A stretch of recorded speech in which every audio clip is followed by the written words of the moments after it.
Today we are making Snickerdoodles, and my friend Abby is here to help Hi. us. So we've already got everything out, and so we're going to get started. The recipe calls for us to take the flour and the salt and the baking soda and mix it together, so we're going to just start with that. Okay, so Abby has measured out the almond flour, and so she's just going to dump the almond flour in. We're actually putting almond flour in even though the recipe doesn't call for it. There's only so much that we can add to the recipe or the cookies won't hold together. But the almond flour adds a lot of nutritional value and also flavor. Now we're adding the organic flour, and it calls for 1.5 cups, so we're just reusing the 1 cup, and then we're going to put in 2 of the 1/4 cups.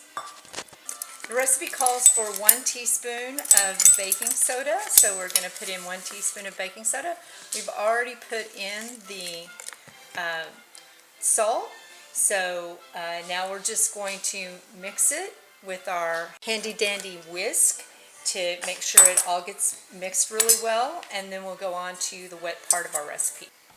Okay, so this calls for shortening, and if you've watched any of my videos, you know that I don't use shortening, but I do use lard.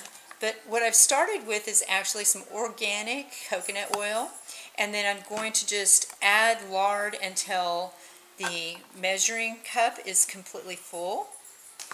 And so it's really going to be probably about half and half lard and coconut oil.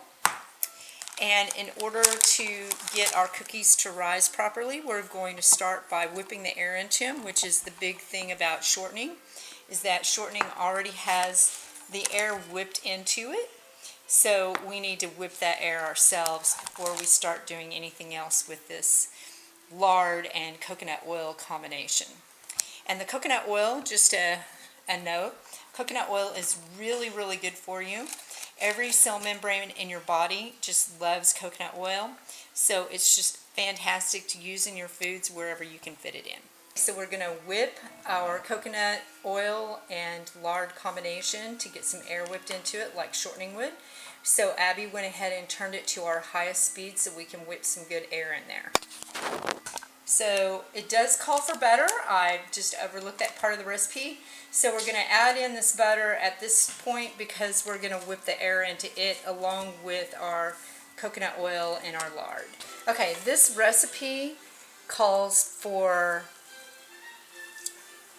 1.5 cups of sugar. So we put in 1 cup, and then we're going to put in 2 of these. And now we're going to put in 2 1/4 cups because our 1/2 cup we already used up with our lard. So we're just going to use our little 1/4 cup measuring again. So 1.5 cups of sugar, and then it calls for 2 eggs. So we're going to put in our 2 eggs. And she's getting to the point where she can do it with one hand. All right. And now we're going to not whip it again. We're just going to gently mix it. So turn it down? Yeah, turn it down to about 5. And then turn it off. So I'm going to scrape this off the walls real quick while you're eating your fudge. With that egg, it doesn't, it kind of makes more of a...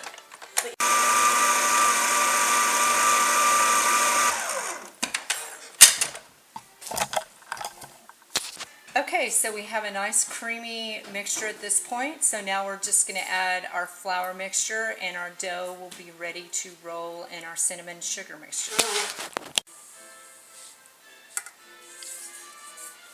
All right, and we're ready to do our final mixing of our cookie dough.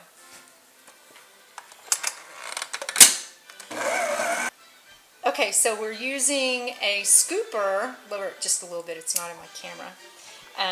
We're using a scooper to dish out the cookies so all the cookies are uniform size.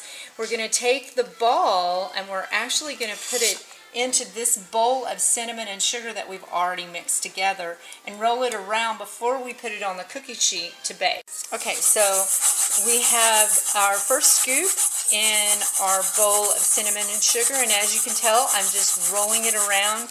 Yes, it looks like it's all cinnamon, but as usual, I've used coconut sugar, so it's going to be a dark brown.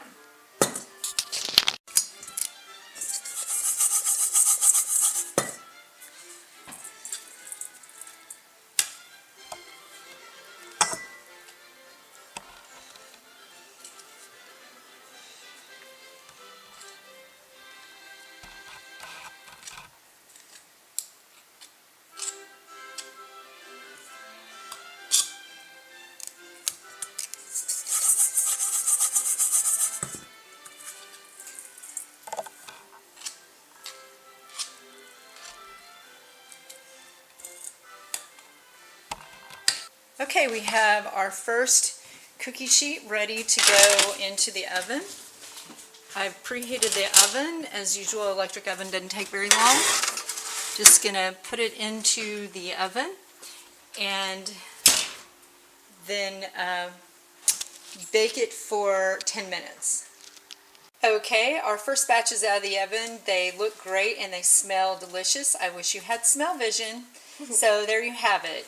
Snickerdoodle cookies.